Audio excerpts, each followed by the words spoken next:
if she's gossiping to me, she's probably gossiping about me. Understanding these different processes that sort of influence this unconscious calculus, which is really necessary. That might be kind of one of the reasons that we have to frame it this way, is because other women, it's easier for them to pick up on when you're being a malicious gossiper compared to if you're doing the bless her heart approach. Yeah. Welcome to the XX Lab, where we explore the science and stories that matter to you. Dr. Tania Reynolds, welcome to the XX Lab. Thank you. I'm excited to be here.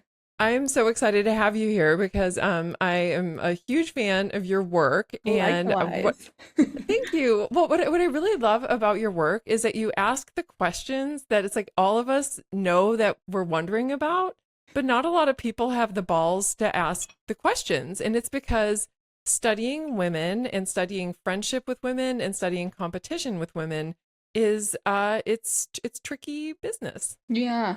I want to start with the paper, Our Grandmother's Legacy.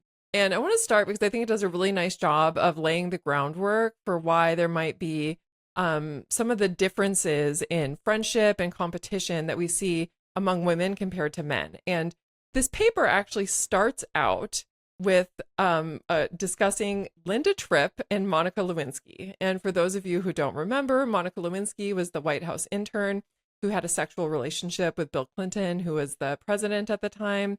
And Linda was her confidant who secretly recorded their phone conversations. And then she shared the recordings with federal investigators. And all the while, she was insisting that she was doing this out of patriotic concern. Right? Monica's final words to the grand jury were, "I hate Linda Tripp." Why did you use this story to anchor that paper? I found this so fascinating, and it goes to show that, so what Linda Tripp says is that, you know, she's doing her patriotic duty. She's concerned about this a male abuse of power. But what she did is she actually undermined her female friend. And so, or friend, questionable whether they were friends. And so what I think is really important about this is it highlights that there's a distinction between our intentions and our outcome. And I think that this is really critical for understanding female relationships, because what I've found is that, so there's this really interesting pattern where if you ask women, have you gossiped about other women or, tried to destroy other women's reputations, they'll say no. Oh gosh, I would never. But then if you ask them, has anyone destroyed your reputation or have other women gossiped about you? They'll say yes. And so there's this interesting asymmetry where we're better at detecting when other people have harmed our reputations than we are at when we have harmed other women's. And so I was really fascinated by this because I think that might be one critical mechanism by which we compete, is by not having conscious awareness all the time that that's exactly what we're doing. And so in one of my studies that I did in grad school, actually was my dissertation, I was looking at how women share defamatory gossip. And what I found is that, I call it the bless her heart effect. Basically, if you frame your gossip with concern, other people view it as appropriate to disclose, and they don't view it as gossip to the same degree. So if I were to tell you oh, I'm just so worried about Becky, she's been sleeping around a lot, and I just don't want her to get hurt, you've learned the same information about Becky compared to if I'm God, isn't Becky such a slut? She just keeps sleeping around and we'll see what happens to her. I come across as mean, even though I have shared the exact same information about Becky. And so I think what that highlights is that for women, one of the key ways that they competed was by avoiding harm and retaliation. So Anne Campbell has argued that basically because women were in charge of taking care of kids, what that meant is that they couldn't afford to jeopardize their own lives. So if women got hurt or injured or killed, that meant their child or their children were then at risk. And the data support this. So kids are much less likely to survive if they don't have a mother around, because mothers were the primary caregivers. And so what that meant is female competition needed to occur in a way that women stayed safe. And so this is why it takes the manifestation of like things like gossip or exclusion, because with these tactics, you can kind of deny perpetration. There are ways to conceal that you were doing anything intentionally. And so anything that you can do to like keep yourself extra safe, including making it seem even less intentional, is, kind of advantageous for women. It was one way that they preserved their safety and kept themselves alive to take care of their babies. I saw a really wonderful talk by a researcher who's at I think she's at the University of Texas at Dallas, and she does research on aggression, Mm. and she looks at both boys and girls. Hmm. And one of the studies that she did, she gave everybody smartphones. So everybody in a high school got free smartphones, and then the deal was that she got all of the data.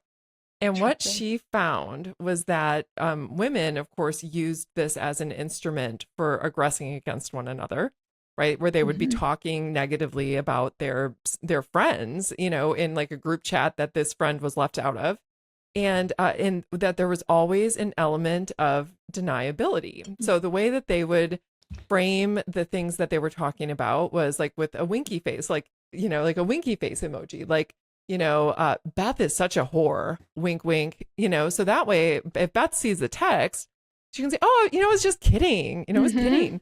And similarly, like what you're saying is that, you get, and my husband calls this the Southern Baptist prayer chain effect, because apparently this bless your heart phenomenon it's like the same thing that like tends to predominate in these like Southern Baptist prayer chains, where it'll be like, we just really need to worry about Mary and her, her dalliances with all of these men, and and Jesus needs to save her.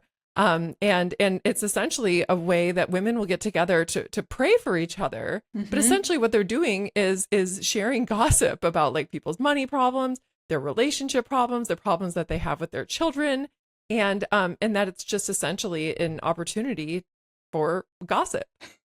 And so do you think, like, to what extent do you think that this is conscious versus unconscious? Because I do think that in some cases, I mean, obviously, if a girl is in a group chat with her friend and talking about how so and so is like, what a whore, winky face, like to me that feels like it's probably conscious, Hmm. like they're and because they're excluding this other person from the chat.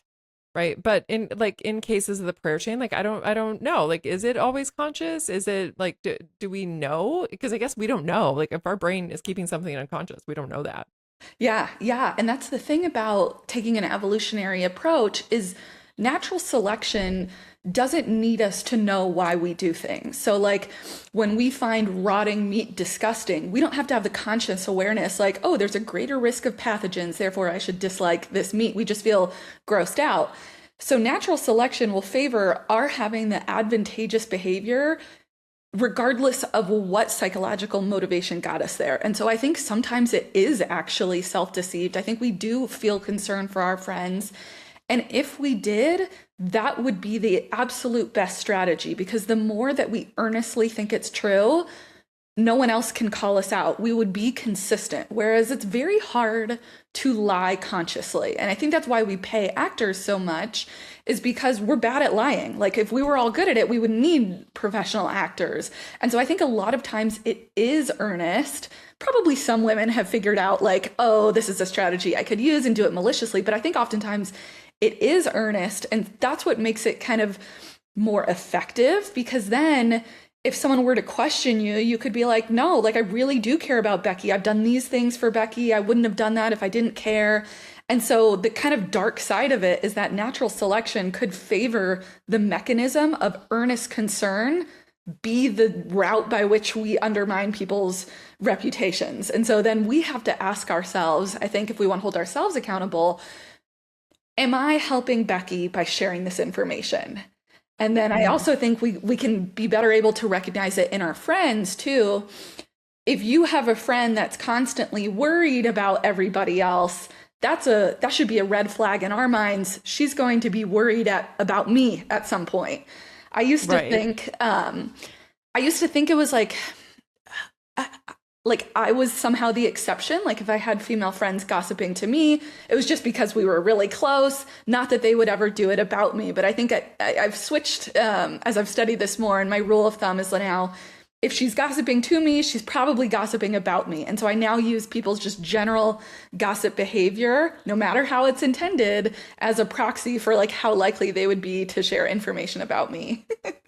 And so, like, when you talk about female competition, and a lot of the research that you have done seems to suggest that a lot of this and conflict and competition surrounds men's attention and resources, essentially, right? So, like, mate competition. Mm-hmm. And why do you think, like, can you explain to listeners why this would be such a powerful evolutionary pressure? Like, why is it that this would be such a source of competition between women? It's a good question because I don't think it rings true today where women have access to our own resources. But if we think about our female ancestors, so the data suggests, at least in hunter-gatherer societies, like women's gathering wasn't enough calories to support even themselves, let alone dependent children. So basically, and especially when women were pregnant, breastfeeding, all of this gets in the way of being able to get enough food for yourself and your family. And so women were kind of, to some degree, reliant on support. And one critical source of support were their male partners. So they could have gotten help from their mothers, and data suggests that grandmothers do really help enhancing kids' survival. But having a male romantic partner would have been critical for getting those necessary calories, especially while you're breastfeeding, taking care of kids, pregnant, can't even bend over properly. And so our female ancestors were really vulnerable. They were also vulnerable to, sexual violence, physical attack. They're smaller on average than men. And so having a male partner could have made the difference between your children starving or not. And so because of that reliance, because of that importance, what that meant is that like slight differences among women in who got access to the mates that were kind versus not, or generous versus not, would have been really, really important. So say, for example, that a female ancestor, said something negative about your reputation. Let's say that she said that you were really promiscuous, and maybe that's not true. And so if she said this and other men believed it, what that meant is you might have ended up with a worse mate. And that could have been a mate who was violent towards your kids, or a mate who didn't go out and hunt, or was just unsuccessful at hunting. And then your children were at greater risk of starvation. So like these subtle differences among women could have meant the difference between survival or not of your children.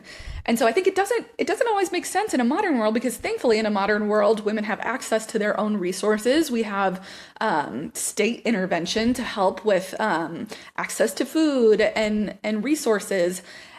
But this was not the case throughout human history. So mating was a really big deal for our female ancestors and their ability to like protect and provide for their kids.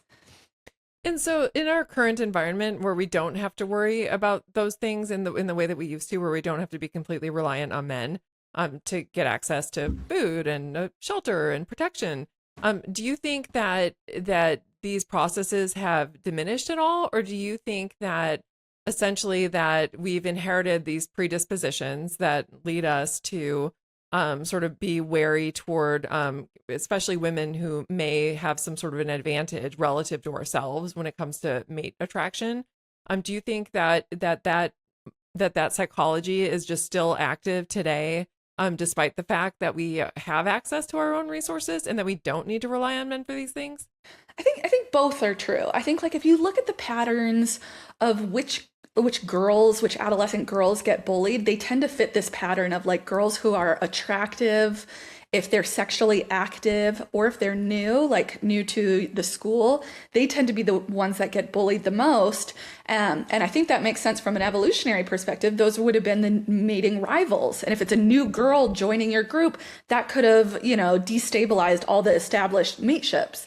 And then there are also some data that, like, if you look at even just evaluation of like scholarship candidates, there's this pattern where attractive female candidates aren't liked as much, especially by other women, particularly if those women are low in attractiveness themselves, which makes sense that like evaluating this attractive woman would have been very distressing. It is for all of us. Like we see this on social media.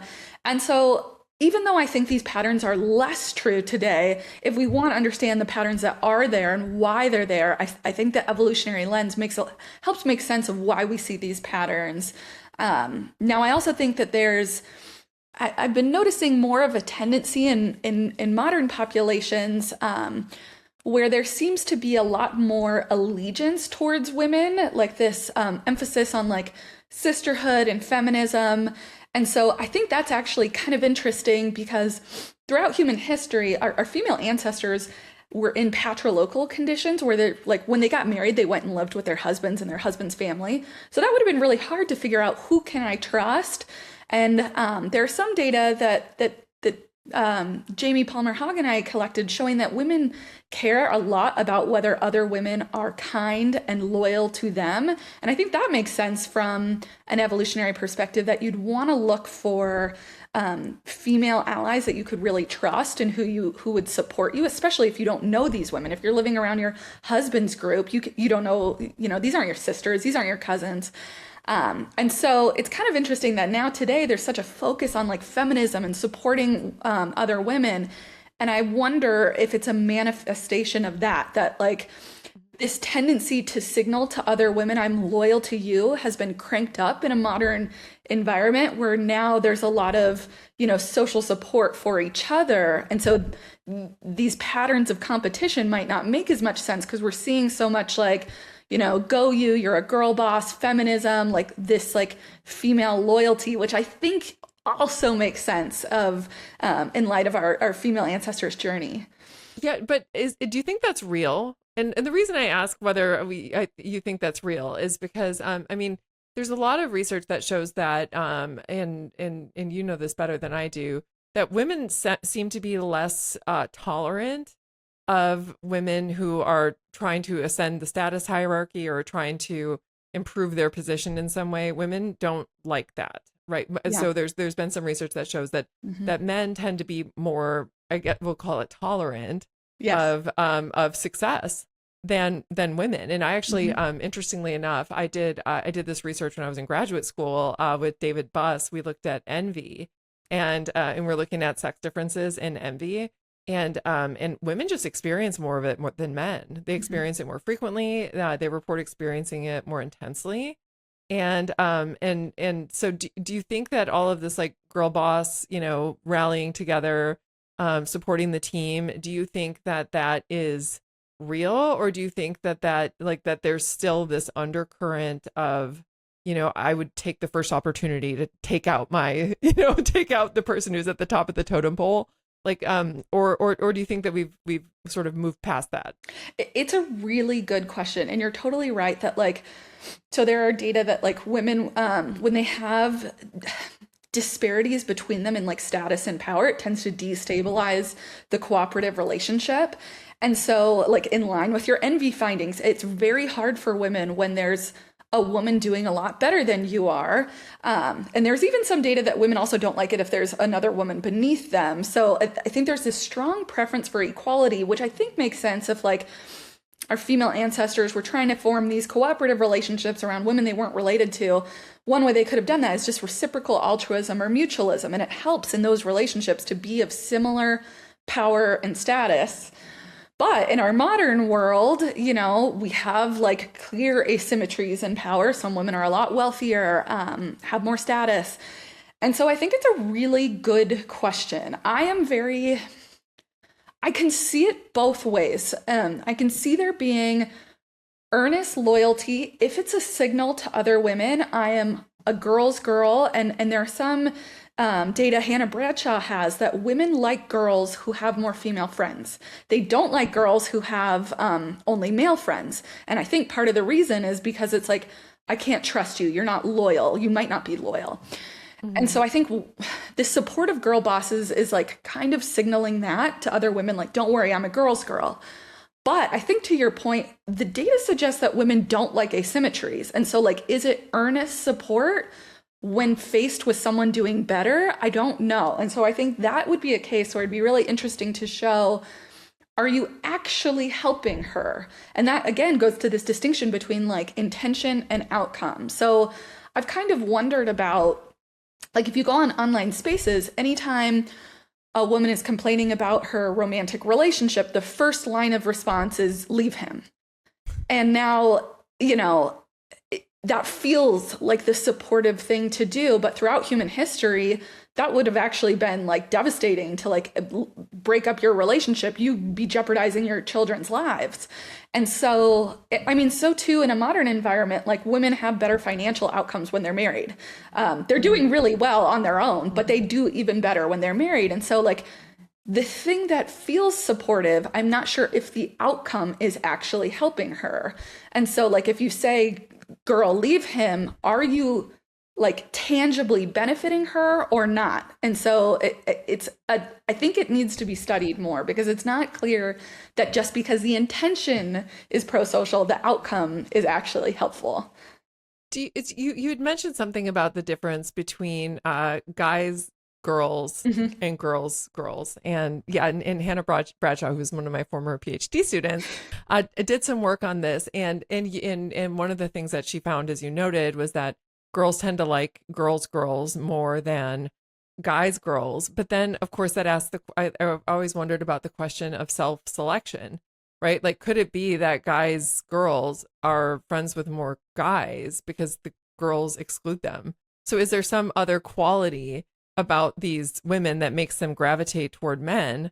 And do you remember, did she do any data collection on that? I don't think so. No. And it's a fair question, because it's possible that these women are excluded by other girls. And there are some data, for example, to suggest that really attractive women tend to prefer actually gay men as friends. And part of the explanation is that like they can trust the gay men to give them honest mating advice. Whereas if you ask women, who are you most likely to deceive about mating opportunities in your environment, they were more likely to deceive attractive women. And so it does totally raise the question, like, are these just women who have learned, like, okay, I can't trust women? Or are they also women who violate female friendship norms in ways that, like, maybe they're just sick of playing that game and they don't even want to bother, and other women don't like it? And so like, yeah, the directionality there is hard to know why they prefer male friends. Right. So is a female friendship norm, don't be more attractive than me? There's some data that women don't like it. So they're like, okay, if their female friend has like all these great attributes, but they don't like it if they exceed them in attractiveness. And they actually, I think it's April Blesky-Ratchek, she has data that the less attractive female friend perceives more mating rivalry in the friendship. So I think there are like preferences for symmetry in that domain. And so it might be really challenging for highly attractive women to have female friends that are like earnestly happy for them. Yeah, I found it really interesting. One of your papers that I really loved, which I have to read these quotes from, because this was like, so this resonated with me so much. So you have a paper that finds that that women will withhold benefits and inflict costs on people that they see as being mating rivals. Like, so if they see a woman as being a mating rival, they'll inflict costs or withhold favors, right? So any opportunity to do something nice, they're just not going to do it. And you found that this was true when a woman, like, say, let's call her Jane. If Jane flirts with your boyfriend, then you're going to withhold benefits and all this. And I think we all understand that, right? It's like, if somebody's flirting with your boyfriend, then yes, you do not help them out in all of those things. But you found the same patterns if a woman was attractive or just like wore things that were sexy. And so which I found really fascinating, because it's like it's like essentially like a woman who's wearing something sexy or who's attractive is committing the same transgression in the eyes of a woman as flirting with her boyfriend. And I found that. So can you walk us through like exactly what you found and why you expected to find what you found? Yeah, so we were looking at like choices about which information to disclose. And so like this is a subtle choice that we all have. Like we can either withhold a positive statement about someone else or share it. And it can be a positive or negative statement. So we gave women, we said, imagine this is Francesca. She just joined your social group and you learn the following things about her. Half of those were positive, like her IQ qualifies her as a genius, or she's traveled the world, she speaks 4 languages. Half of them were negative, things like she cheated on her last boyfriend, she sleeps around a lot, and she has a sexually transmitted infection. So these were all pre-tested to be reputation harming. And so we would just present women with like one profile of Francesca. And so in one condition, they would see a photo of someone who was like more attractive or less attractive. We used a bunch of different photos. And we found they were more likely to transmit reputation harming information and withhold the reputation enhancing information when she was more attractive compared to less. And then in another one of the studies, we manipulated just what she was wearing. So in one condition, she was wearing a very low cut shirt, and in the other, she was wearing a more conservative shirt. It was the same girl. And we found they transmitted more negative information when she was dressed more provocatively. And so what's interesting. What I was going to say is like, I've always found so fascinating the Halloween exception. Oh, yes. Right. So I think that women, because it's like there is so much negativity that can accrue to women if they like wear something like really low cut or really sexy. And but then on Halloween, right, it's like, oh no, this isn't me. Like I'm not a slut. I'm just a slutty Easter rabbit. Like it's my costume. Yes. Right. I'm just the slutty Easter bunny. So it's not me. You're so you so can't be mad at me. Yeah. And so anyway, I just think that's so funny because I think that I think that women would probably show off more of their assets, so to speak, Yes. than they actually do. Just in part as a way to deflect negativity from other women who are like, why are you showing that to everybody? Yeah, totally. And I think it's Jamie Krem's. Someone has a study where they like asked women like which outfit you would choose based on like the sex ratio of who was going to be there. And like when it was only women chose more conservative outfits compared to if it was like a more mixed sex environment. And you're totally right. I had never thought about the Halloween exception. I don't know what that is, but maybe it's the costume. It's not who I am, like you were saying. I think that's so fascinating. But yeah, I mean, like these data would suggest that like women don't respond well if you wear the most provocative thing that you can. And so it might not be in your interest to kind of lean in that way, even if men like it. And so like this highlights kind of the tension that women and our female ancestors, are going through, where it's like, do you want to compete to attract mates, especially for our female ancestors where it was consequential? But at the same time, you also had to like win over female friends. And so like doing that tactfully is actually very difficult to like follow all the norms where you're not stepping on anybody's toes, you're not too much of a threat. And so I think that this might also contribute to why you see certain patterns in women where there are these data that like when women get together and they chat, they tend to do this pattern called co-rumination, where they kind of rehash their problems. They talk about everything that's going wrong in their lives, all their setbacks that they're facing, and they're kind of they're analyzing it together. And the data suggests women don't have better outcomes if they do this. And so it's like, well, why do this? And I think what they're doing is signaling to their female friend, I'm not a threat. And so it's kind of the opposite of wearing the slutty outfit. It's highlighting like, oh, like, don't worry about me. I'm just bumbling along here. My life is going poorly. And so it kind of like reduces the ire of what other women might feel towards you. Yeah, what I was talking about earlier that I forgot to even mention and read was at the beginning of this paper where you were talking about how women will penalize or withhold favors from women who flirt with their boyfriends, or if they're attracted, or if they're dressed in scantily clad things. You started the paper out with 2 quotes that when I read them, it took me back to middle school because we've all been in this place, and I just have to share them with listeners. And the first was, and it's from somebody named Hope, age 17. When I was in junior high, there was a new girl that a bunch of guys liked. 2 girls in the grade went around with a petition they made, and they had all the boys sign it that said, I will never go out with mega whore. And then the second one was Brianna and Mackenzie gave Jenny a code name and started calling her Harriet the Hairy Whore. Right. We can already guess that this is somebody who's attractive and that the boys think is attractive. Right. And they told everyone that Jenny was hooking up with the boys in the woods behind the soccer field. Brianna and Mackenzie also started a club called Hate Harriet the Whore Incorporated. Then they got every girl to join except for two who didn't care. Right. And I think like when you read that, if you are a female human who's been around on this earth for any period of time, you've either witnessed that or you've been victimized to that, or you were the person who was passing out the petition. And I think that, you know, it's so interesting to me how young this starts, right? I think that we see a lot of this stuff starting even, I think it really starts at puberty, don't you? Like as soon as girls start really going and trying to attract partners.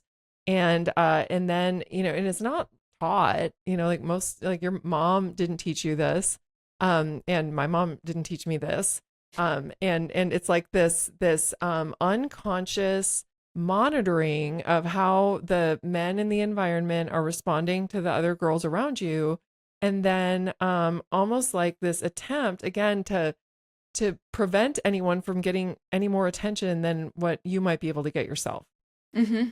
Yeah. And yeah, I just you know, I think that yeah, it really was that to me was very evocative.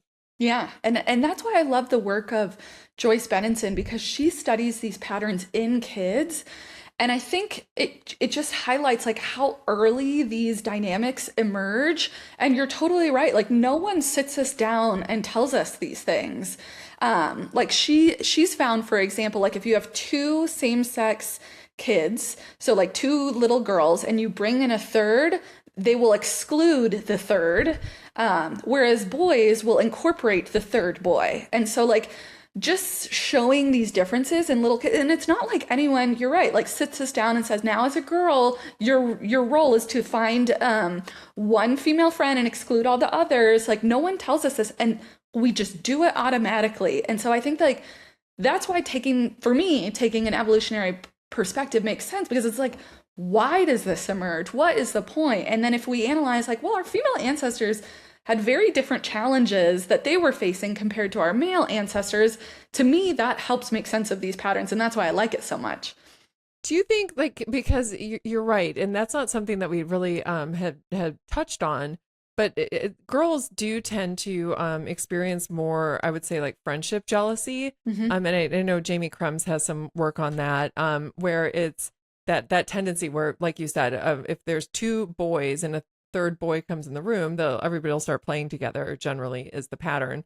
And that the girls, they'll kind of band together and form this dyad where they are trying to exclude this other person.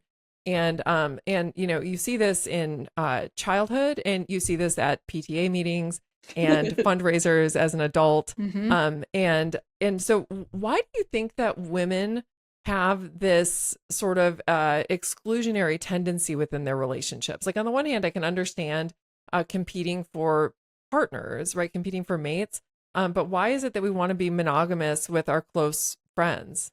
It's a good question. And I think one reason is that our female ancestors needed to kind of find out who was going to be loyal to them.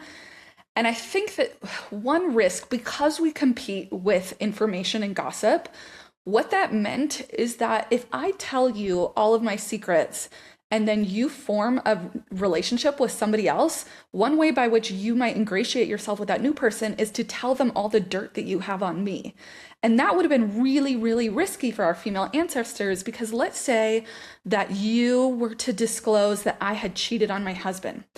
And if my husband finds out, like the data suggests that could mean divorce or even death. And so like it would have been a really big deal if our female friends were loyal to us. And so I think that's why we get so jealous, because they have very damaging information on us that would have been costly throughout human history. Now, you could ask, well, why do we share that information with our female friends?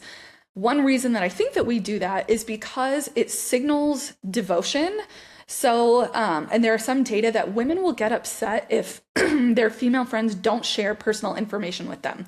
And so I think this is kind of what we're doing. We're almost like exchanging like secrets as a way of signaling, I'm not going to defect. I am loyal to you personally. And if we think about like, so our female ancestors were probably around each other's kids, so we probably needed to know I can really trust this woman. And so cues of loyalty might have been really important. And so like on one hand, we need to share our secrets with our female friends so they can trust us. But that also makes us incredibly vulnerable if they meet a new female friend, because if they tell all of our secrets, that could be really harmful. Now, I also think that it's possible that, because it's possible that we also like exclude as a way of indirectly harming our rivals. So if, for example, there's a new girl that joins the group and none of us want to incorporate her, she's left to forage by herself. And so what that might mean is she doesn't know which berries are safe to eat. She's left, vulnerable to predators, or she's not going to know if like we learn, oh, the enemy tribe is coming, no one might tell her. And so it kind of just leaves her very vulnerable if she isn't integrated into the network. And so that also might be a way that we kind of compete very, where we can hide our culpability, because one thing that like what girls will do is if a girl is feeling excluded, they'll kind of gaslight her. So they'll be like, oh, I mean, that wasn't my intention. I'm so sorry you felt that way. I wasn't trying to leave you out. And that's the thing, is you can't highlight true intentionality. So you can conceal the fact that you were a perpetrator, but she registers that she's been excluded, but there's no way of like clearly pointing to exclusion. It's like very, you have plausible deniability. So I think it functions for multiple, like has multiple functions. Yeah, I've always it seems to me almost like there's more zero sum thinking, right, with women, where it's like, well, if you're friends with me, then you can't be friends with her because then you're gonna have less time for me. And if I need, help or something, then I'm not going to be able to depend on you because you're going to be with her. And it's almost like our mating psychology, like our monogamous sort of focused, you need to invest all of your resources in me kind of psychology is almost like bleeding over into the realm of friendship, which is really, really interesting. And yeah, and I don't understand, like it's one of those things where, I catch myself doing that, right? Where if I have a friend who has a new friend where it feels very threatening, and I'm like, and I talk, because knowing everything I know, I like have this conversation with myself where I'm like, why in the world are you feeling, why are you feeling so threatened by this? Like, this isn't, you don't need, she doesn't need to spend every minute with you. And I don't have every minute to spend with with a friend anyway. And so I don't understand what my own problem is. I know. But to your point, like it could be very painful to have a friendship breakup. And if you look at the data, like women have these friendship breakups more often. They find them very painful, and it's they have them more often than men do. And I think that can also be a benefit of like learning about these dynamics of female same-sex relationships, is they can help us preserve our friendships and like learn how to play the game right in a way that we don't lose those friends and can manage our own jealousy and be like, okay, here's why I feel it, but here's why I don't need to act on it. And, and I think that like learning these insights can help us, so for me, I found it useful I did one study where we just looked at like what things what transgressions bother women the most. And those were things where they weren't signaling kindness. So if you said something mean or made a joke about a female friend, they tend to not like that, at least compared to men about their same-sex friends. And then also not signaling loyalty. So exactly what you were saying, like hanging out with another friend more, or not asking enough questions about her personal life, forgetting her birthday, forgetting to be the one to reach out and text her. She's always the one to text you first. Women don't like that.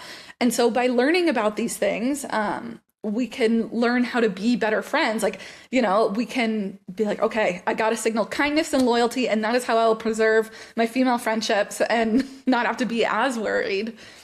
Yeah, it's so interesting that, because you said that like failing to show being nice and failing to show concern.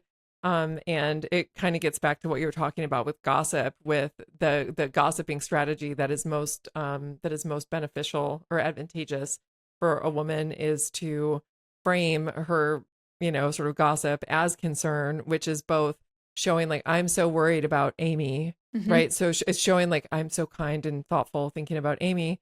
And also, derogating this person, and then also confiding in your friend about how you're worried about Amy. So it's like showing that you're both Amy's friend because you're so worried about her, and you're this person's friend because you're confiding in her about your deep rooted concern. And so one thing that we did that I didn't ask you about that research that I want to know about is whether that works.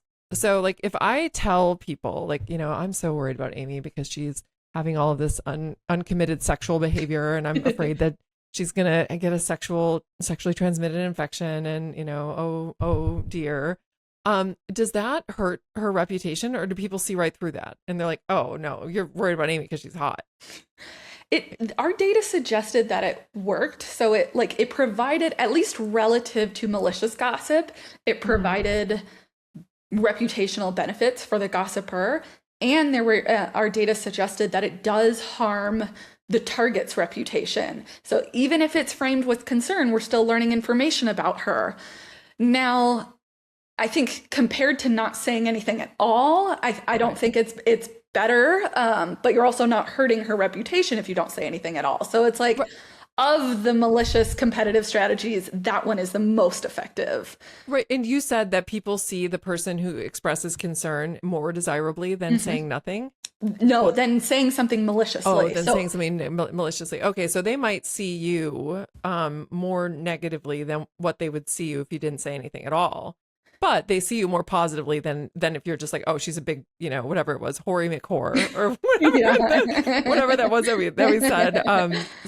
Yeah, and it did work the most on other women, and so that's kind of interesting. And it's that like women, we saw the biggest disparity in like feelings towards the gossiper from female evaluators.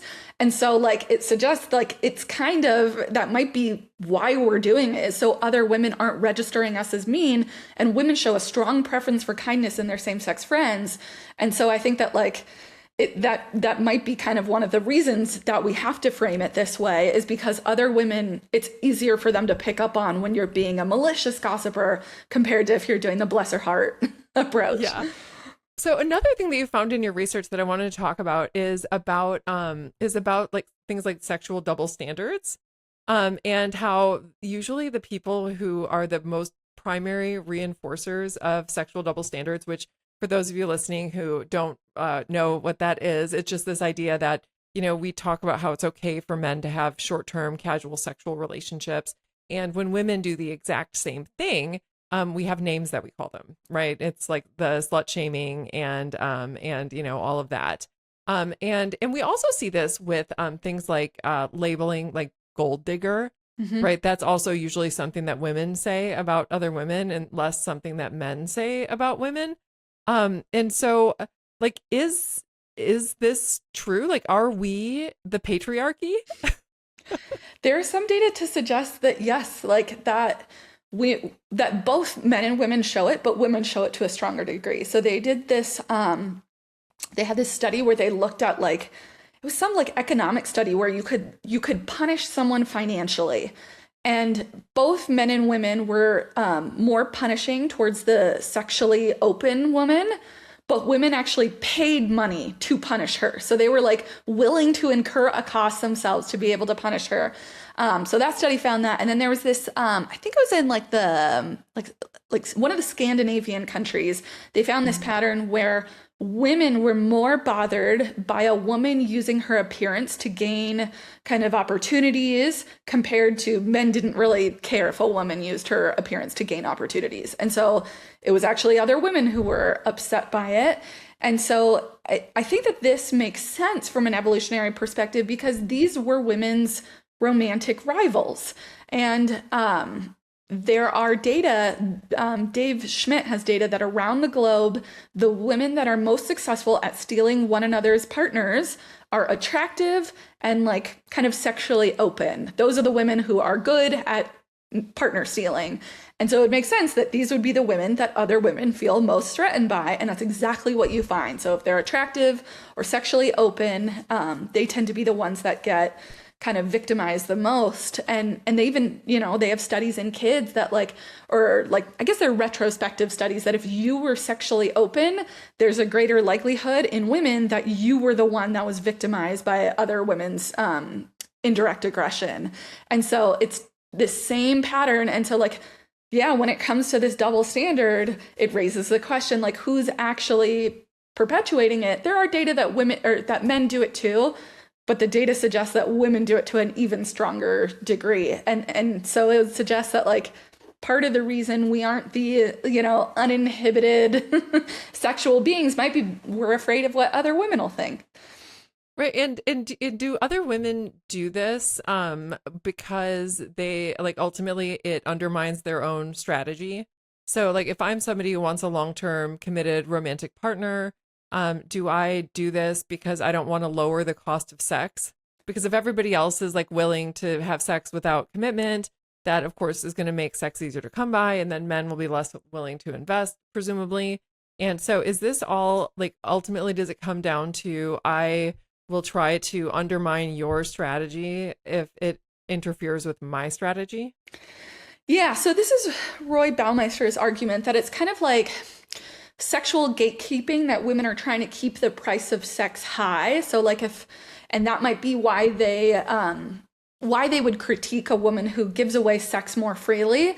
I don't know about this because usually with things like that, they tend to be unstable because it's kind of a commons dilemma. So I might say, everybody wait one month before having sex. But if I go have sex a week early, then I might benefit. And so those arrangements tend to be tough to uphold. However, I think you could also explain that behavior from just an individual perspective, that if a woman gives away sex freely, she might poach my mate, because the data suggests those are the effective mate poachers. But the second reason I think we might also do it is because it signals something about us. So if I'm oh God, I would never have sex after 1 month, then what I'm kind of signaling is I am the type of person who waits longer. And so I think by derogating those women who give sex away more freely, what we're signaling is to men, or maybe also to other women, I wouldn't do that. And so it's a way of saying I'm more sexually chaste. And in a modern world, this makes no sense. Who cares? But throughout human history, our male ancestors, they didn't know if any babies that they had were theirs. And so men had an incentive to kind of pay attention to cues in women. Is she the type of person who might cheat on me? Because then that means I could be raising another man's babies. And so at least for men's long-term mate preferences, they tend to prefer women who are more sexually restrained. And so I think that's why sexuality becomes such a big aspect of female gossip. That's why we would want to highlight, oh, she's sleeping around a lot. Because in ancestral times, highlighting that someone was promiscuous, men might not find that as appealing in a long-term partner because that would be putting them at risk of cuckoldry and raising somebody else's babies. Yeah, that's so interesting because I hadn't even thought about the fact that in addition to trying to change the behavior of women, which I've always thought of as I've called it strategic norm management. When you try to change people's beliefs about what the norms are in a way that will advantage you. Yeah. So and you see this with various things don't put too much effort into your appearance, ladies. And it's come on, you know, no, I can see, we can kind of see right through that. But I didn't really thought about the fact that in addition to that, that it's also signaling something about you, right? That I would never do that, right? So if I say that this is the wrong thing to do, or I call this person a gold digger, that means that my intentions are pure and that I am chaste and likely to be not only a faithful mate, but you can have me around your husband and don't have to worry that I'm going to be doing anything like that either, right? So it can be signaling both to the men and to the women, which I think is really interesting and in positive ways, I guess, that would seem to be very effective. Is it effective? Do you know, is there research that shows, does this change people's perceptions of the person who for example, call somebody a gold digger, or call somebody, like, oh my gosh, like I can't believe that so and so had short-term casual sex. Like, does that change? Do you know if that changes the perceptions of the gossiper or the yeah, We the have a person? little bit of data that like it was for that study where we gave women different pieces of information to share, and the three pieces of negative information that we could show was reputation harming, was that they slept around a lot, cheated on their last boyfriend, and had a sexually transmitted infection. And we found that it hurt their people's perceptions of them as a friend, but also their desirability as a mate. And so it would suggest it does work a little bit, as society becomes more sexually permissive. I don't know if it would have the same effect. It probably really depends on like what cultural environment you're in. So like maybe if you're in the deep Right. South, it would be hugely damaging in a way that if you're in like Manhattan, and it wouldn't be. So it probably depends on like which which environment you're in and what preferences of men and other women you think you would be a kind of like shifting. Yeah, I thought, did you happen to see a couple years ago when the Barbie movie came out? Did you see that? Uh-huh, uh-huh. Yeah, like I remember watching that. And when I was reading through your papers preparing for today, I was thinking about that movie. And I was thinking about what frustrated me about the movie. And there was a few things that frustrated me about the movie. But Yeah. one of the things that frustrated me about the movie was this idea that it was like, like essentially that men put women through all these hoops, right? And that women have to jump through all these hoops and life's impossible. And then there was that thing that, America Ferrera had that soliloquy that they repeated 100 times to make all the bad things go away. And it was all about these things that men expect in men and men and men.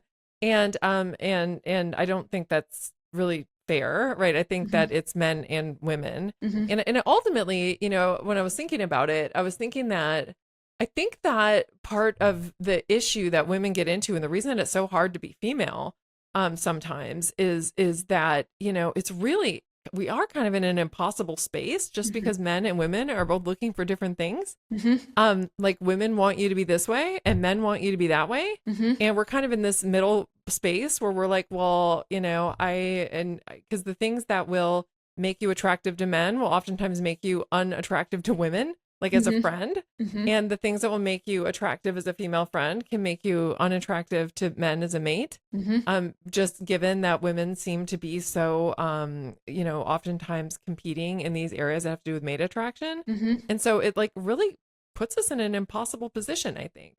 Yeah. Yeah, it's very challenging to like navigate both of those spaces because, even though you might have been appealing if you were kind of a little more sexually assertive, other women really don't like that. Um, and so I think that like there are and I think that like these pressures probably throughout human history have influenced why women show the tendencies that they do today. And if you look at like, I think that one way that women might have navigated both of these are by being super sweet because the data suggests men look for kindness in their romantic partners and care about it. Women look for kindness in their friends. So this might be why you see these patterns of like kindness in women if we had these preferences throughout human history. But yeah, I think there are cases. So there are cases where it would overlap. Those preferences would overlap, and you should expect women should have those traits. But then there are cases where there isn't overlap and there's tension there. And it might make sense of like, for example, like why you see certain patterns of, female attractiveness. So even if you look at like the features in women, at least the facial features in women that tend to be predictive of their attractiveness, are basically looking more neotenous, so looking more like children. And so there's a case where I think like the female and male preferences might have shifted even the way that women look, because for men, they had preferences for youth, because in women, that's a proxy of their fertility.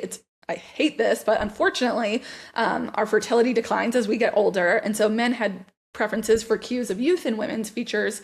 But then for women, maybe one way that you could kind of get away with being attractive is by looking more neotenous and innocent and childlike, because that wouldn't be as like threatening because we have so many biases to care for children. So like that might be one route that you could be attractive. And so I wonder if that also shaped our like physical features.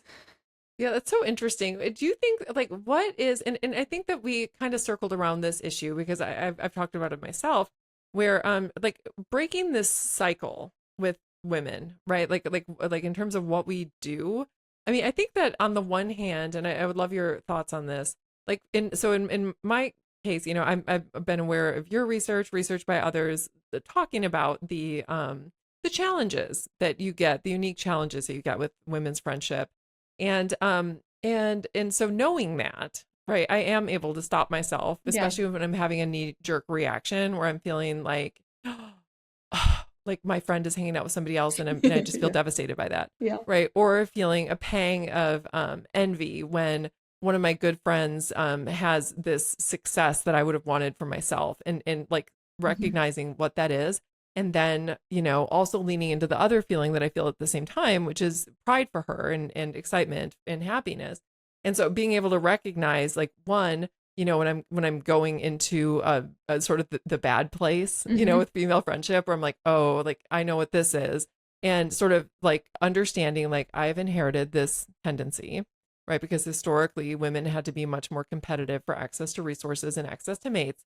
And I've inherited that brain. Hmm. But I've also inherited like these amazing frontal lobes that are able to say, "Down, girl," you Hmm. know, Yes. like stop, that's enough, and then lean into sort of the better side of my nature, Hmm. right? And so I think there's something in recognizing it. What are some of the other things that we can do besides just recognizing and being able to kind of nod? I mean, I throughout this, you know, we've been talking about terrible things, and I've been smiling and laughing, talking about these terrible things that women do only because I recognize them so much from my own experiences and for myself.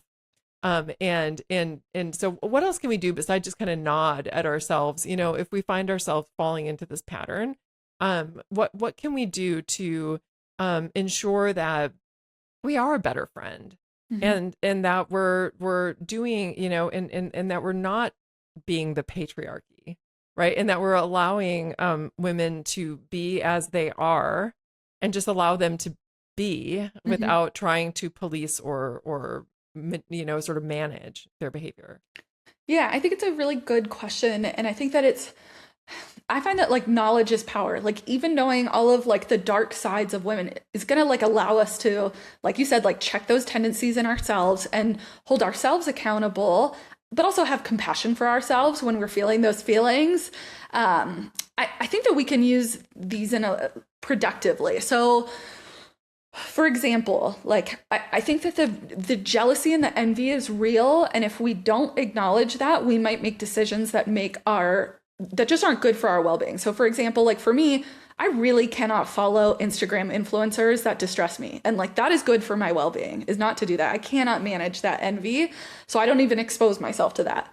When it's a female friend doing well, I try to actually like frame it in a competitive way. Like I am building my like girl gang and I want her on my team. And like, so taking kind of a coalitional approach to it helps me be more earnestly excited. Like our team is doing well. But I also like, I realize this dynamic. I mean, the data about like Joyce Benenson's stuff about how like girls like they do exclude and they break off into dyads.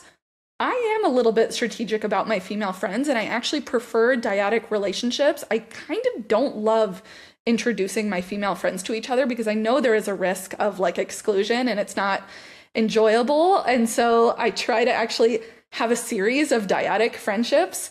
And if they do meet and they are interacting, I have to like really kind of channel what would I do in a mating context. And I think in a mating context, one way that you like handle jealousy is by like signaling your mate value by not getting desperate. And so like I really try to do that in my friendships too. Like if I have confidence in my friendship value, I'm not going to get desperate or weird because it'll backfire. People don't like that. And so I try to do that. And then I think like when I pay attention also to when am I holding expectations for women that I wouldn't have held for men? And so I think one reality of like these female friendship preferences for like kindness and loyalty is I think we bring them into workplace settings. And so when I notice like if I receive a female or an email from a female colleague where it's very terse, I'm like, oh, she hates me. But if I received that same email from a man, I wouldn't think anything of it. And so I'm like, okay, like I can't be upset. Like this isn't a sign she's like a bad BFF. Like I need to just like accept her for who she is. This is probably just, she's a more assertive person. I need to be okay with that and like not take my asymmetric standards and hold them against her. That's funny. I actually wanted to talk about the workplace. Do you have a little bit more time for Oh me? yeah. Okay, great. All right. So I actually wanted to talk to you about the workplace because one of the statistics that jumped out to me in some of the research that you were discussing is this idea that women report greater workplace satisfaction when they have a male boss compared to a female boss.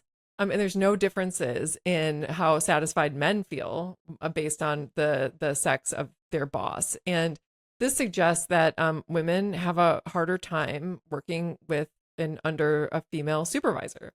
And this is something that I think is really interesting practically. And also like I run a research lab and I have for, gosh, I guess since it's almost been 20 years now.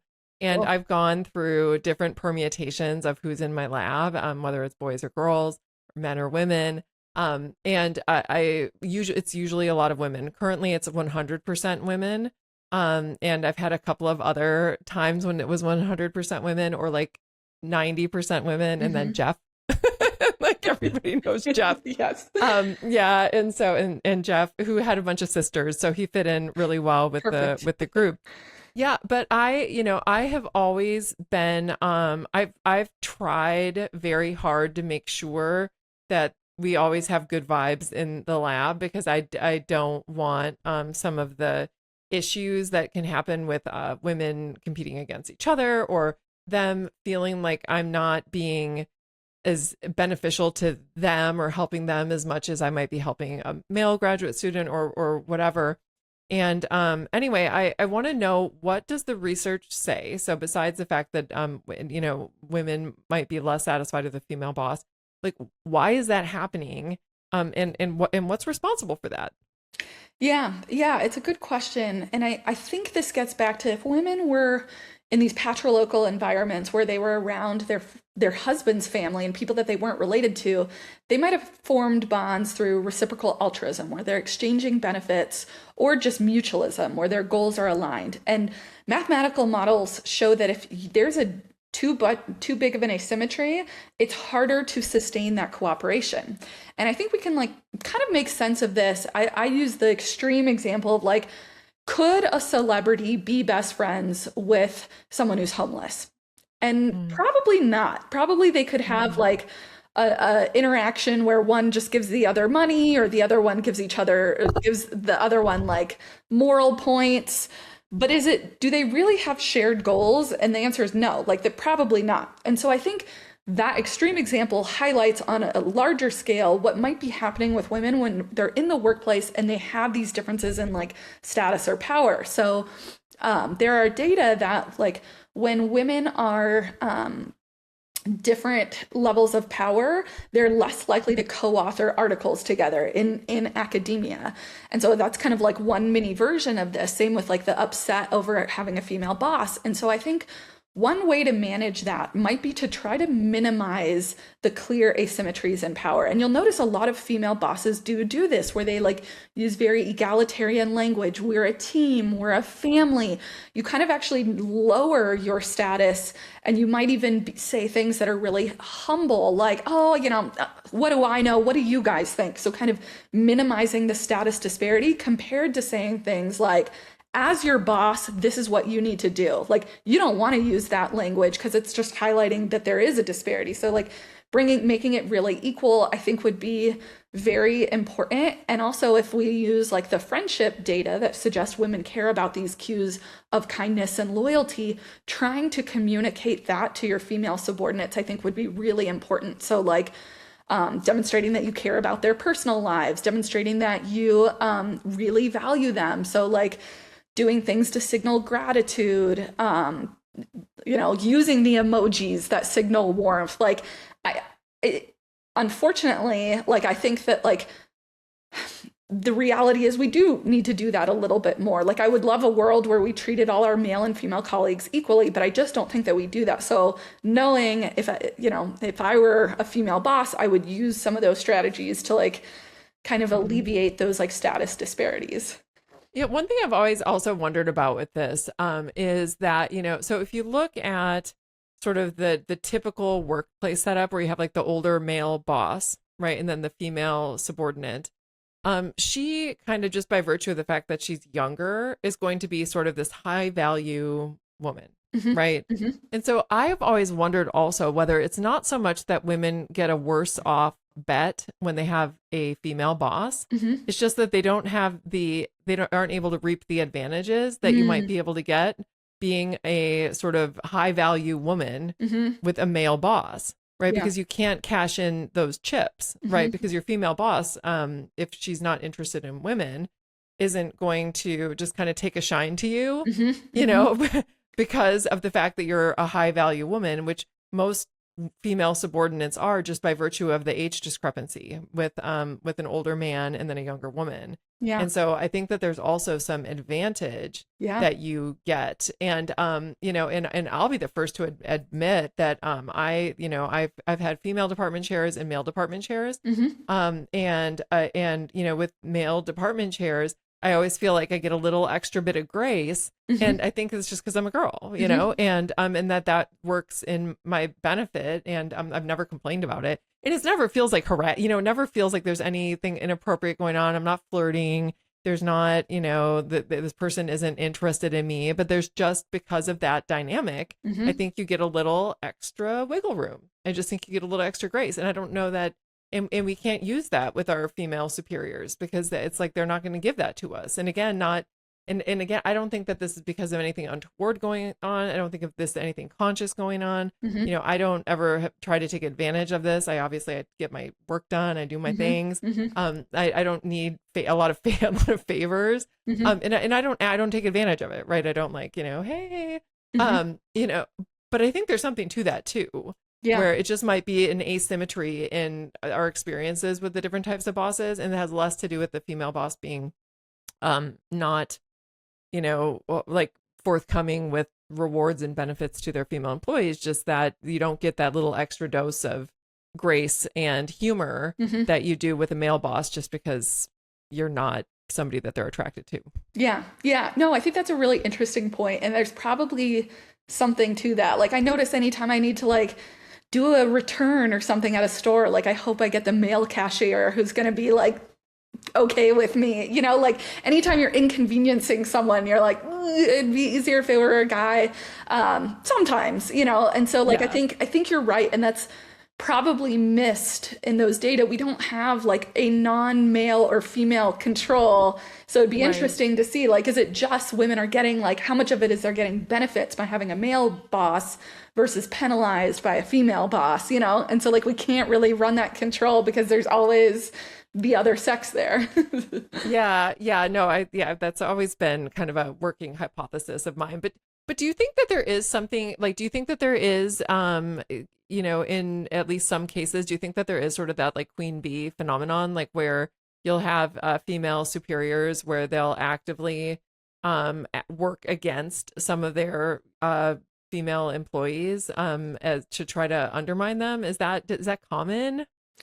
The data suggests that it does happen. I don't know how extreme it is, but there are some data where they found that senior or at least like faculty women, so female faculty, evaluated their female doctoral students as less committed to their careers than their male doctoral students, whereas male faculty didn't show a gender bias. And so like that's a case where there's an asymmetry in status, and it's the subordinate, or excuse me, the superior woman, the woman who has higher power, evaluating the like lower status woman as like less committed, And so I think and the fact that men weren't showing that same bias suggests like it wasn't that they were actually acting differently. The female versus male doctoral students, it was that it was this bias on the Right. due to the female faculty. And so I think we need more studies to see whether this is the case, and you kind of need to be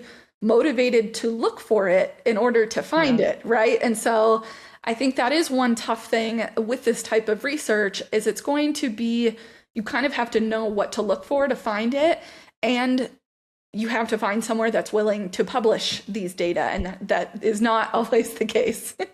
Yeah, I think that's so interesting, and I wonder whether any of that has to do with the fact that if you're a female boss, right, which I am one, you are one, that it's like we are aware of all of the trade-offs that women are making, and like how women are responsible for what goes on at home, and women are more responsible for what happens to their kids.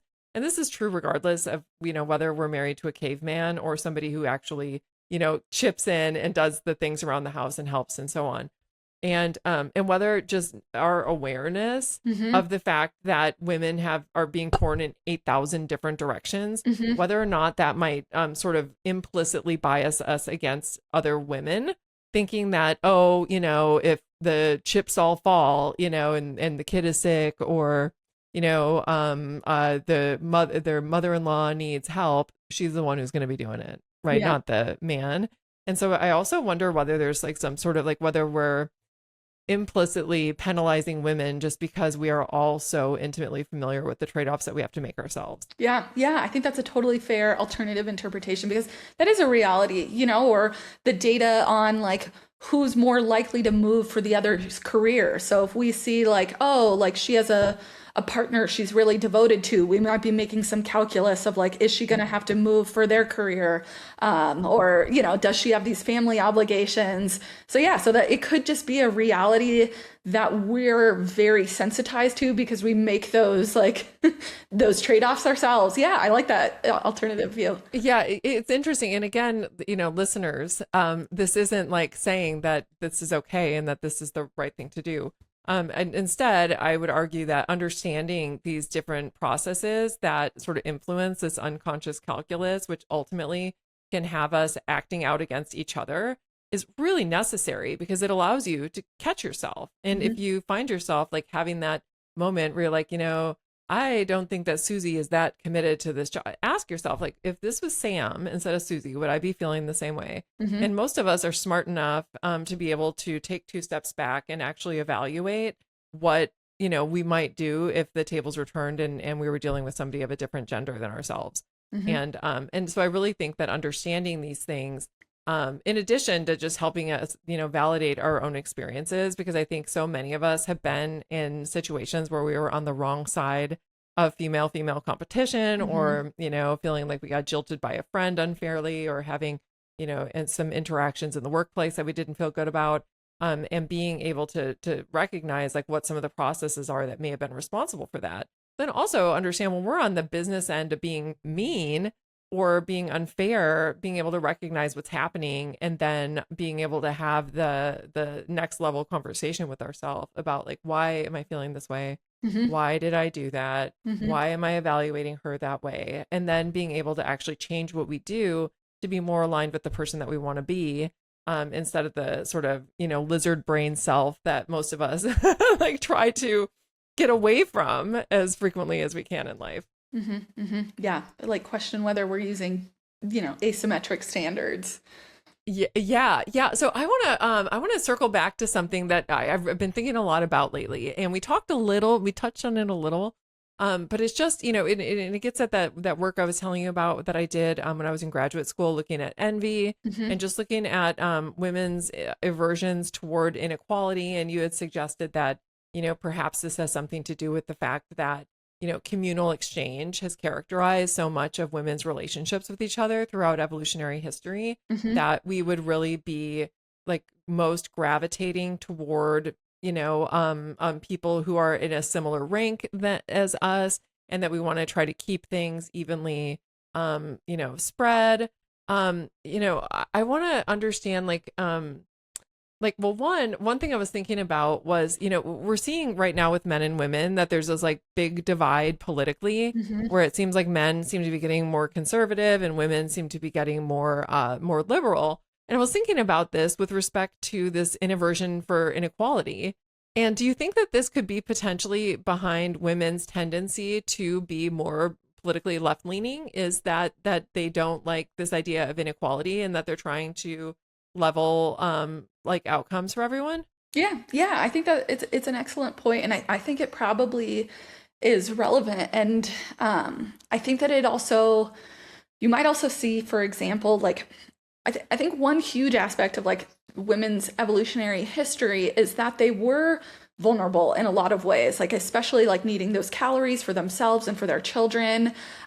They were vulnerable to like sexual violence when they were smaller.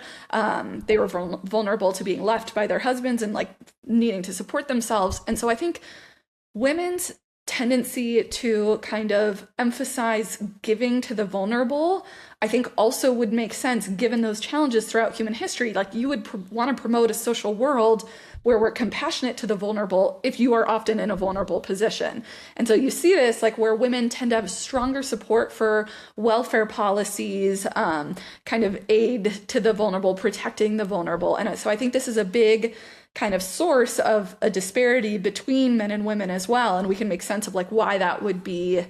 Yeah, and I think that I've heard, and I think that it might have been some of Christina Durante's work, that you find that especially with single women, and that oftentimes when women are partnered in long-term relationships, like married women, that they tend to become less that way, right? Where they tend to become less communal, and that they tend to be more toward, like, oh, well, no, it's actually okay if people have different outcomes, as long as my outcome, now that I've got my outcome, settled, and I've got my resource fiefdom, now I'm okay with unequal outcomes, at least Yeah. for me. Yeah, that's fascinating. It would be so fun to like study like what are these evolutionary sources of support for politics? Like you could make the argument, for example, and it would be really interesting to see like do the women who have the hardest time finding mates have the most generous views about welfare? Hmm. Because if I Hmm. don't think I'm going to Hmm. have this additional support, I Hmm. would want a world where I could get that elsewhere, Hmm. or maybe the women who have had really terrible partners.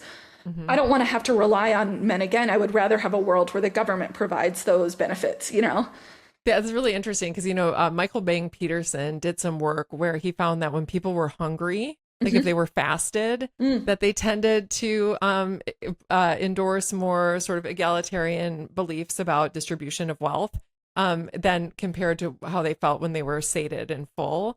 And so I love that as sort of an Interesting. extension of that, and just sort of understanding, the source of some of the dynamics. I mean, just thought dynamics that impact our political beliefs and economic beliefs, and so on. So I love that as a study. And so what about, like, if you have a high achieving woman, somebody who wants to do well for herself and be a standout in some way. I hear about this from women a lot, where they've had an experience, like, if they're like trying to establish a social media presence, or they're trying to, get such and such award within the organization that they belong to, that they feel like the evil eye coming Mm. at them from other women, right? And Mhm. that they're feeling like they're not getting support for other women. And we talked about some of the dynamics, that, evolutionarily, why that may be a knee-jerk impulse that some Mhm. women get, or maybe most women or all women get when they're seeing somebody like trying to essentially be the crab crawling out of the bucket, Mhm. right? Where they're trying to pull the crab back down the bucket and try to, keep them from becoming, higher in status, or establishing some sort of a career or otherwise. Um, what do you recommend for women who have ambitions?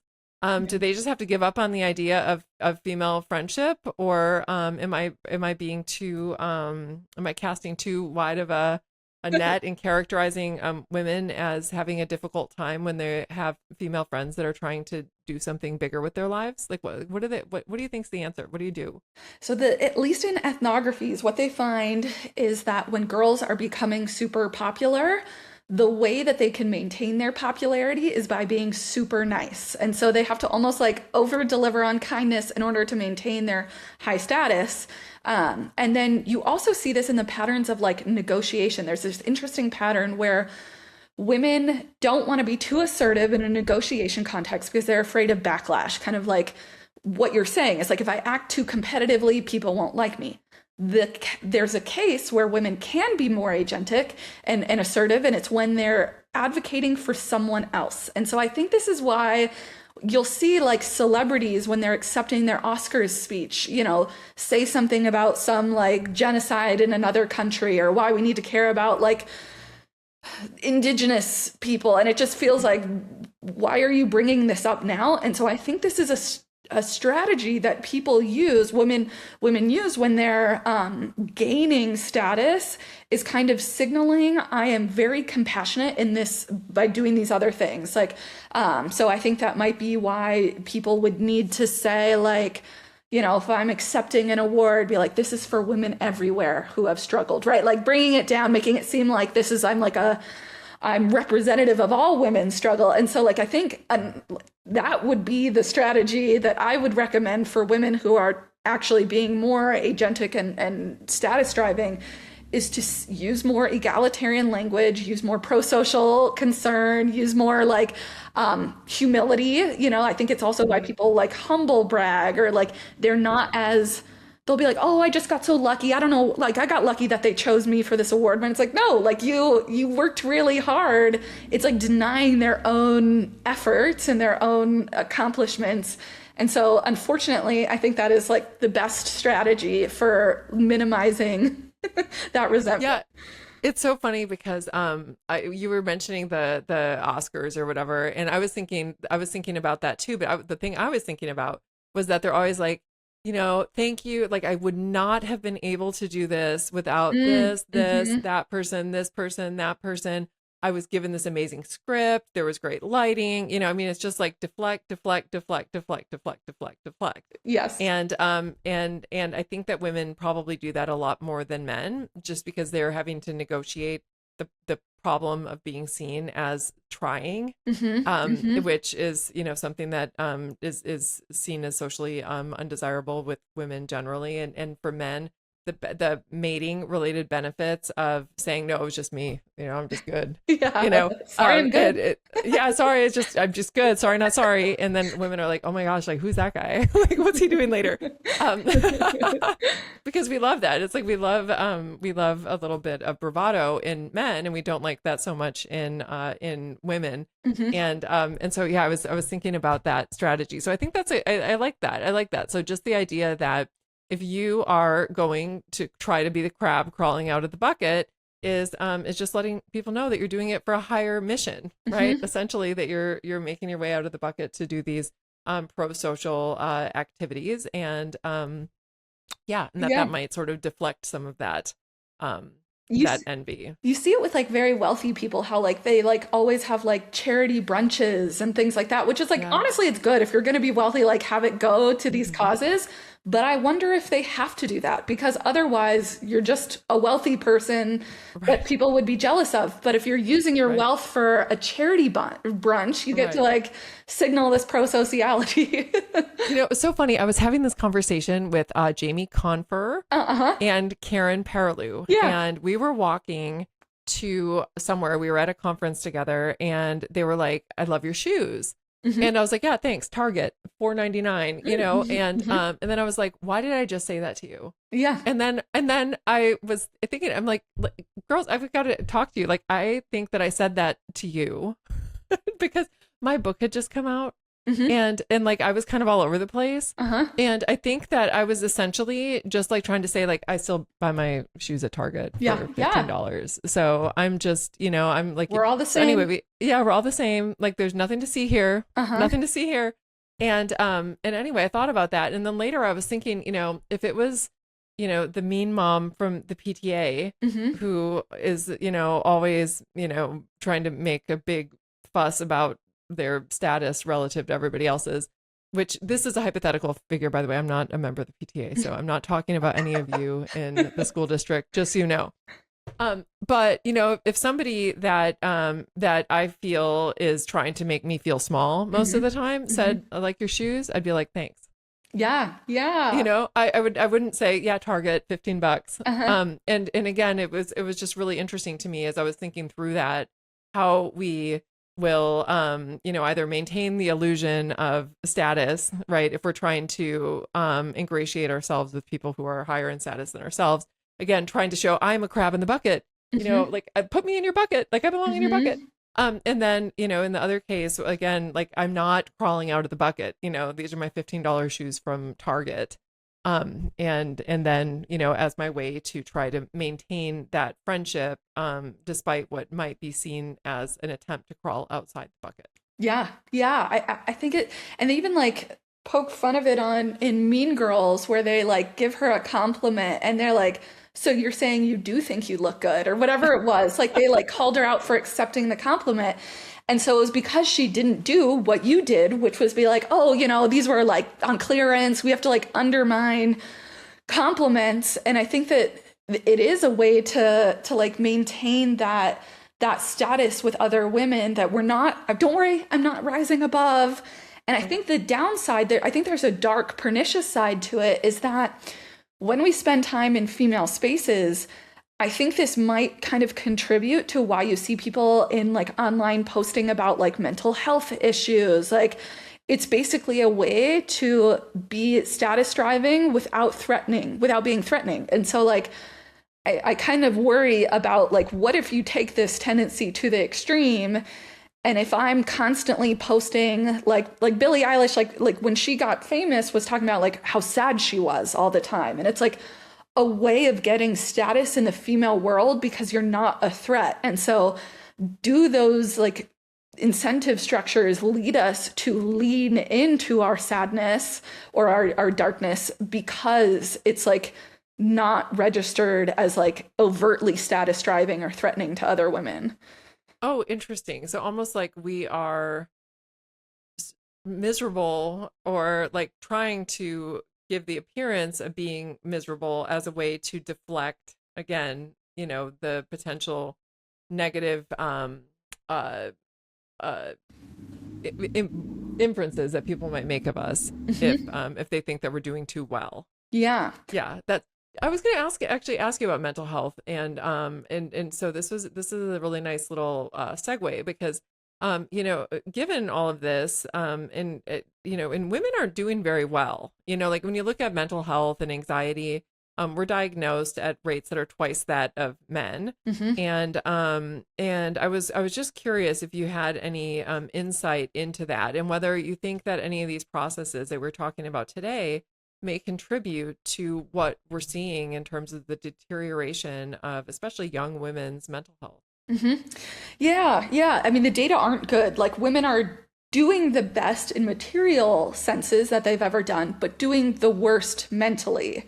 And so it's like this really, it's a paradox. But I think from an evolutionary perspective, we can make sense of this from a few perspectives, that like women actually were vulnerable because they couldn't provide enough calories for themselves, let alone their children. And so, if we think about it in ancestral settings, that would have favored displays of vulnerability, because if other people recognized, oh, like here's Susie, she looks like she's doing just fine, but Becky looks like she's having a really rough go of it, they might have helped Becky more. And so, what that meant is over the course of human history, women who appealed to others' sympathies might have actually survived better than the women who were like, don't worry, guys, I got it. I'm a girl boss over here. And so, what that means is I think we've actually faced selective pressures to communicate vulnerability to other people. And so, if you look at the data, women not only they perceive themselves as doing worse physically, so they actually think that they're less healthy than men. They perceive themselves as less mentally healthy than men. They say around the globe that they're sadder, they have lower life satisfaction. So we actually like feel worse about how we're doing. but we're also more likely to tell other people about our suffering. So women are more likely to go to the doctors, go to therapists, and tell their friends about their problems. I think part of the reason we communicate it to women is because other women reward it and like it, and they see us as not a threat. But also it was one way to get support throughout human history. And so you get these like worldwide patterns where women go use these social health services more often. And then when you look at like sympathy for people, we show a bias where we care more when women are suffering compared to when men are. So we're better at recruiting support. And then if you look at like what disorders women tend to suffer from more, a lot of them are disorders that are communicating need and distress and suffering and vulnerability to other people. So women are more likely to be depressed, anxious. We also self-harm more than men do. And what's interesting is we attempt suicide more than men do, but men are more likely to complete suicide. So like in terms of signaling desperation, we actually do it more. We just don't go all the way through as often. And so what I think that suggests is that like we have been selected to not only feel worse, because that's one way of getting support, but like communicate distress to other people. And so the data suggests that these patterns are getting worse and worse over time. So there's like this thing called the gender egalitarian paradox, where men and women actually get more different the more you treat them the same. So in modern worlds where people have equal opportunities, the sex differences get bigger and bigger. And this is one domain where we're also seeing this, where women are getting sadder, more depressed, more anxious, self-harming more. So all of these tendencies are actually getting worse in a modern environment. And I think there might be like one reason that it's getting worse is maybe because the world is getting more competitive. And so if in an ancestral group, I look around and I see, oh, I'm doing the worst out of the 20 people around me, I might become depressed, and then maybe people help me. But in a modern world, we look around and we see on social media all these women doing better than we are. We might feel like we're actually doing badly, even if we're not, even though I have AC, a cell phone, a TV, like by all intents and purposes, I have great material standards. It's just that when I go on social media, I feel like I'm actually the one doing the worst in the world, you know? And so I think that it's kind of activating these adaptations that are making us feel like we truly are in a bad position, and it's making us feel more depressed and anxious. And then we're getting rewarded by our same-sex peers for, conveying that. And so I think we need to start paying attention to these patterns, because it seems like they're only getting worse and worse. Mm-hmm.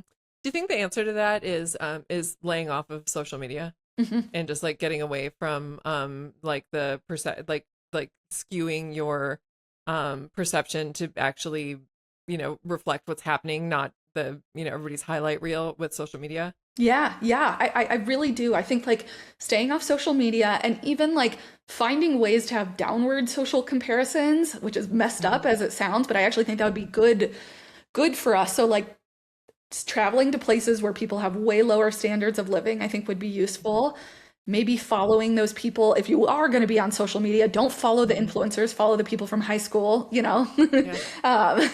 And then, but preferably not being on social media at all. And even like, I think also which cities we live in would also be very relevant. Like, are you living in LA, or are you living in a small town in Kansas? That probably makes a difference to how you're feeling about your life. And so like managing our self-other comparisons, I think, is key. And we are not good at that. We have a bias to like, I want to know what all the high status people are doing. Like it's fascinating to learn about them, but I really don't think it's good for us. Yeah, no, I don't think it is either. I always, I grew up in a small town in Wisconsin, and when I need to like just get away from everything, I still call it going back home, even though I've called Texas home for 26 years now. So I've lived in Texas longer than I've lived in Wisconsin, but I still call it going home. And I'll go back home, and because it's a small town, and it really does sort of put your feet back on the ground and make you realize that the sky isn't falling with stress, and that things are actually like life is pretty good, and I think having like resets is so good for all of us. Just like having something that you can do that will sort of reset your expectations about what your life is, you think it's supposed to look like, and as a way to sort of buffer from some of these negative effects. Totally. I notice a huge difference when I travel. Like when I go to South Beach, Miami, I leave those trips feeling horrible about myself. And then if I go to Mexico, I leave feeling guilty that my life is so good. Like it's night and day, and all I've done is take a trip for, a couple days. And so I do think like managing our like relative comparisons is really important because like if we think about it, we're the luckiest anyone has ever been in history, and to live in like the US, like it's insane that we walk around thinking woe is me all the time. And it's so easy to get lost in those thoughts if like you're just online looking at influencers. Yeah, no, I completely agree. My son and I volunteer at a food pantry Mm-hmm. that's like 25 minutes away. And I'll say that, ever since we started doing that, it really does, Mm-hmm. it puts things into perspective where you can like pick up your phone and you can like look at the things that we all see on our phones and social media. And I'm like, this is all bullshit. Yeah. Like none of this really matters. No. Like what actually matters are the things that we're doing, to serve other people, and the things that matter are the things that we're doing within our family and within the household. And I think that building and trying to intentionally bake some of that stuff into your days Mm-hmm. can do a lot for mental health. Yeah. Yeah. And I think like having true connections where you like actually keep up with your friends helps me to realize too, like everybody has stuff going on. Like look, if you just look at their social media, you would have no idea what their lives are like. But like when you really catch up with your friends, everyone's going through something. And it helps me to be like, oh, we all have problems? Yeah, no, totally. So what is something like as we start to begin to wrap up, like what do you wish women better understood about each other? Mm, I think maybe like understanding the expectations that we hold of each other, I think would be really good for helping women who like are more on like the autistic spectrum. I notice they have a really hard time, or they can have a hard time with like female friends. And it's because they're like violating these rules that no one told them. And so like these expectations of communicating kindness and commitment, like I think we have to give women this like in template manual for like here's how you have female friends to help those women that it doesn't come naturally to them and they're going to violate those rules and not know why they're being excluded. But then on the other side of that, we can also like give women more grace when they violate those things. So if I have a friend that sends me a text message and she didn't include a smiley face, I don't need to doubt that the friendship is over, right? Like I can be like, oh, I have these really high standards for kindness and loyalty. Like that's just in my own head. I'm projecting this like she hates me and she doesn't. So like I think really understanding those two aspects that like we prefer these things in one another can help us like be more inclusive and not like freak out all the time. Yeah, I always think like, and I think right now, because like therapy is kind of having a moment, Hmm. and there's a lot of this idea that, oh, this person is toxic and you need to put up these boundaries and you need to exclude this person because you need to have this person out of your life because they're toxic for you, and toxic, toxic, toxic. Yeah. People are cutting each other out Yeah. in ways that I think is counterproductive. And obviously, there are actually toxic people. Hmm. And yes, there are people that you need to exclude from your life. But I think that for me, the idea of boundaries isn't cutting people out of your life. It's just sort of recognizing that they're human, Hmm. and only holding them to the standards of a human, Yeah. which is that, okay, like I know this about you, like you are not somebody who returns phone calls, and but you're, generally kind, whatever.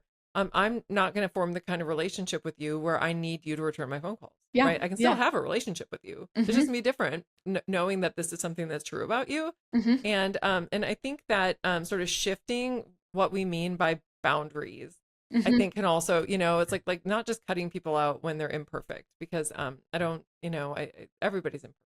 Yeah. And if we like learn to sort of navigate and live with other people's imperfections and understand what we can and cannot expect of people Hmm. based on who they are, not based on an ideal, Hmm. right, but based on who they actually are, Yeah. then I think that can really do a lot in terms of allowing us to have really good relationships. I mean, with other women and with men. Yeah, yeah, I think that's like such a good point. And I've come to realize like there are trade-offs in traits where like if I have a friend who's not warm, I'm just not going to go to her when I need sympathy. And I know that. But the cool thing about her is if she's not female typical in these ways, she's also not going to judge me if I didn't paint my nails. Or like if I'm like, I don't know, not dressed cute. Like there are trade-offs. And so like once we can like recognize like this friend offers this benefits, like I can take her costs because she offers this, and then this friend I will go to for this need. And so like not all of them have to serve the same purpose, and I would just like use them based for their strengths. Well, right, and I think that that's such a good point. I mean, every trait has trade-offs. Everyone, you know. And I was just having this. I don't even remember who I was having the conversation with, but we're talking about attractiveness in mates. It's like if you have an attractive mate that might seem to be unilaterally positive, but they're also going to be attractive to everybody else. Yes. You know, and so you are going to have your antenna up all the time. And so there's even with something that seems as unilaterally, or this person's really nice, like that person also was probably going to get burned out really easily because they're nice. And nice people tend to get burned out because people are constantly going to them because they know that they can get support. And so everything comes with trade-offs, and understanding what those are, and that every trait comes with them. Yes. And then being gentle with ourselves, and then also with the people in our lives, understanding that with every good thing, there's probably a bad thing. With most bad things, there's also usually a good thing. Yeah. Yeah. And we wouldn't want like the friends that have such high standards that like they're going to see us as toxic tomorrow. So like we wouldn't want to like do that to somebody else, because like if they held those same standards for us, like we're going to mess up someday and be toxic in some way. So like we need to think about like, well, would I want to be held to these same standards? Right. So is there anything else that we've talked that like in our conversation that I did not ask you about that you think that listeners should know about? Maybe just that like when we're feeling down, the data suggests that our impulses to like disclose and co-ruminate aren't actually better for us. The data suggests that like we get more depressed when we like just rehash our problems. And so just because something feels intuitively better for us, I don't think that means it necessarily is. The data suggests like actually going in the reverse route and being more agentic, like exercising or distraction, tend to be better for our mental health. So like if we want to get out of these ruts, not doing the thing that's intuitive is actually better for us. And likewise, when we help other people who are in negative spirals, the intuitive thing is to tell them like, you're perfect no matter what, like don't change a thing. And that might not actually be the thing that helps them. So we might like maybe giving them slight, with love, critical feedback, you know, like I love you no matter what, but maybe this would help, you know. And so I think like maybe just that our intuitive responses aren't necessarily the same thing as like what's actually better for us. That's really interesting. I think that because any of us could have had, I mean, we've all had the experience where somebody's calling us or we're calling somebody because something terrible has happened, and just telling our friend or like, hey, like let's talk about it. We'll go for a walk. We'll go for a walk and talk about it, because then the walk, right, is having the actual positive effect. And then, you know, the co-rumination, that's really interesting that it actually doesn't make anything better. Sometimes like I don't know that I care about that. You know, like sometimes I just want to bathe in it. You know, like I am upset and I just like want to wallow in a puddle of how upset I am. Yeah. And I just like want to rub myself. I want to rub it all over my body. And I want to like talk to my friends about it. I want to put a sign out on I-35 about how upset I am. And but yeah, no, I don't know that it helps. But I don't know that I would care that it doesn't help. But maybe if I did it while going for a walk, right, then I could actually solve the problem, in addition to scratching my itch to just roll around in how terrible I feel. Yeah. So maybe we need to give ourselves like time limits. Like I get one wallow day where I get to bathe in this, but after that I need to do the opposite. Yeah, that's so funny. My mom, who I often will talk to you know, to ruminate, she'll always say like, all right, that's enough of this. Now it's time for you to get angry and do something about it. Wow, I love that. Yeah, it's time for you to get angry, because I'll just be like, man, this is bad. I'm so sad. And she'll be like, all right, okay, that's enough. now that we're done with this 3-hour conversation where you told me from 8 different angles how Yes. you've been wronged. Now it's time for you to get angry about it and go fix the problem. Yeah, I love that. And like, that's the thing that I don't think we hear from our female friends. It, like, that's the tough love of like family you only get from family. Yes. And like, I think if we really love our female friends, we will pivot in the way that your mom does. You know, like we have to like let them, but then get to like, okay, what are we going to do about it now? Yeah. If you ever find yourself ruminating and you need some tough love, just let me know. I'll give you my mom's phone number because she's like for hire. She'll like tell anybody that they need to pull themselves up by their pants and get angry about it and start solving problems. So I love that. I love that. well, Dr. Tania Reynolds, thank you so much for your time today. It was I had been looking forward to this all week, and I think listeners are going to really enjoy having been able to learn from you and your research, and and I really appreciate what you're doing because you're talking about something that can be really difficult to talk about, because when you talk about these things, it's like like kind of like the dirty little secret of female friendship and women's interactions with one another. And it can put you as like a target, of hostility. And I'm so grateful for the work that you do and that we're able to have these really open conversations about these things. And that you're doing it from a place of really wanting to make things better for women. So I really appreciate that. Thank you. And this was so much fun. So thank you for the opportunity. Yeah, of course. And that's it for today's episode of the XX Lab. If you want more, subscribe wherever you get your podcasts. And if you're enjoying the show, a rating or review helps other people find it. See you next episode.